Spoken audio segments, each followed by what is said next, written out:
Bonjour, je m'appelle Adrien et hop là, non, ben voilà, je viens de spoiler. Hop.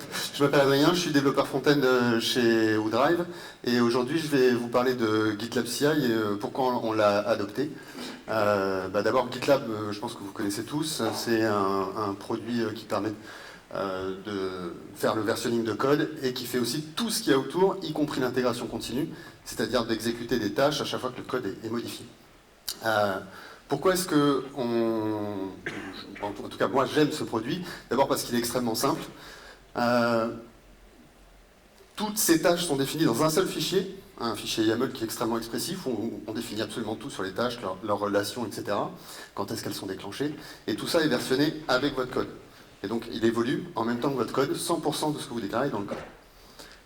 Ensuite, on utilise intensivement Docker pour exécuter toutes ces tâches. Et du coup, l'exécution, elle est complètement isolée et on peut reproduire les tâches à volonté. Et enfin, une fois qu'on a mis en place les machines qui vont faire tourner toutes ces tâches, les exécuteurs, réutiliser des tâches déjà définies et puis implémenter des nouveaux projets est extrêmement facile. Et dès qu'on a de nouvelles features à mettre en place, il y a une documentation qui est très bien faite. Aujourd'hui, chez WooDrive, GitLab CI est intensivement utilisé par l'équipe front-end. Avant, on utilisait Jenkins, et puis en plus, c'était il y a déjà 3 ans, et c'était une version un peu vieillissante de Jenkins. C'était encore la version 1. Là où on a été content de faire la transition, c'est d'abord, on n'avait plus de complexité liée à l'installation et la configuration des plugins.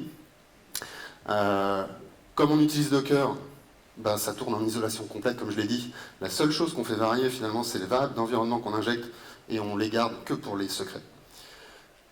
Et puis ensuite, Jenkins c'est vraiment pas mal, mais c'est dans une interface à part, et du coup on l'a pas vraiment sous la main.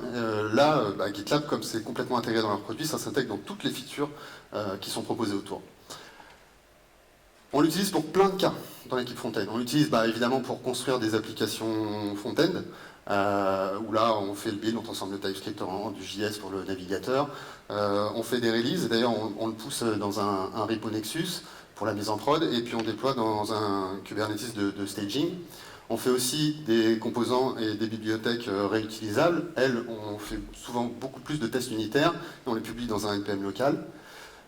Des tests end-to-end, où on fait tourner un browser headless, et ensuite on agrège les données dans S3.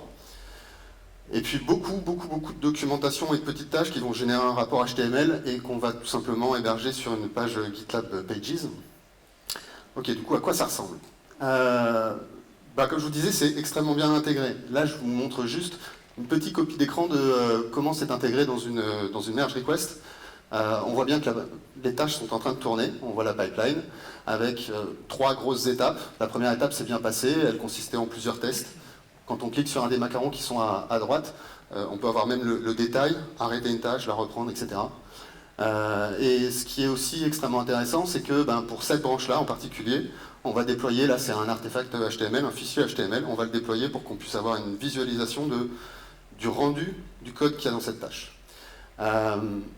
Donc on a vraiment tous les détails de la pipeline qui sont complètement visibles dans la merge request, et ça c'est très très agréable. Ensuite, sur chacune des tâches, on peut vraiment aller voir ce qui se passe à l'intérieur de l'exécution de la tâche. D'abord, on a des logs qui sont faciles à lire, pas trop verbeux, pour moi c'est vraiment le bon niveau. Et ensuite, le principe est extrêmement simple. Chaque tâche va générer des fichiers, des artefacts, et ils vont être conservés et réutilisables par les tâches d'après. Et puis ces artefacts, si jamais on en a besoin parce qu'on veut l'auditer plus tard, etc., ils sont conservés souvent quelques jours ou quelques semaines, mais on peut aussi les garder, aller les consulter, etc., naviguer dedans, dans une simple interface web. Et enfin, je crois que ce qui nous a le plus changé la vie, et ce qui fait que c'est vraiment très plaisant de l'utiliser, c'est qu'une fois qu'on a une pipeline qui est bien rodée, qui fonctionne bien, on peut la réutiliser dans d'autres projets extrêmement facilement. Tout ce qu'on avait défini dans notre GitLab CI YAML, on peut en faire un template. On a juste à l'héberger quelque part sur un serveur HTTP, du coup GitLab Pages c'est parfait. On peut en plus le versionner très facilement. Et on a ensuite la possibilité de importer ce template et réétendre les quelques tâches, on va dire abstraites qu'il définissait, soit simplement, par exemple la ligne 2 et 3, soit en redéfinissant quelques variables qui vont permettre de customiser l'exécution de la tâche.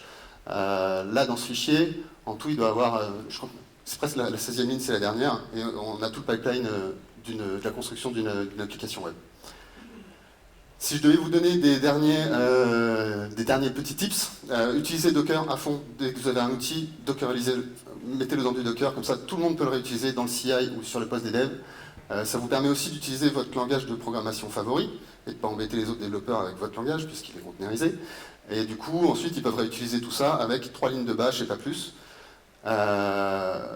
Je sais que Jenkins est extrêmement bien adapté à des jobs Maven, mais en fait, GitLab étant assez abstrait, il peut le faire à peu près tout. Et toutes les features que je vous ai montrées là aujourd'hui, elles sont dans la version open source, Community Edition ou gratuite qui est hébergée dans le SaaS de gitlab.com. Donc vous pouvez les utiliser dès aujourd'hui. Et il y a toujours de nouvelles fonctionnalités et les release notes sont toujours fourrés de nouvelles petites fonctionnalités super sympas, donc vérifiez-les de temps en temps, il y a toujours des nouvelles choses.